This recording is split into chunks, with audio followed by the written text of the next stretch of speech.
Hello students, welcome to GNV learning portal.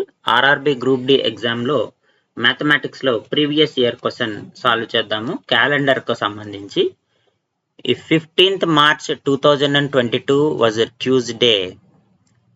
What day of the week was 15 March 2020?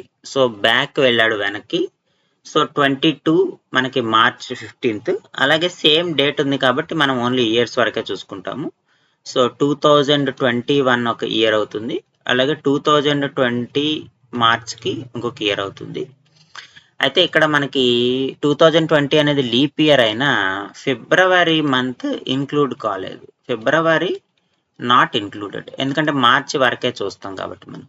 So కాబట్టి 2021లో ఒక add day వస్తుంది, 2020లో కూడా ఒక add day వస్తుంది. టోటల్గా మనకి 2 ఆడ్ డేస్ వస్తాయి. సో కాబట్టి మనకి ఆన్సర్ ఎంత అవుతుందంటే ట్యూస్డే -2. సో ట్యూస్డే కంటే ఒక 2 రోజుల ముందు, ట్యూస్డే కంటే ముందు మండే, మండే కంటే ముందు సండే. సో కాబట్టి ఆప్షన్ సి సండే మనకి కరెక్ట్ ఆన్సర్ అవుతుంది.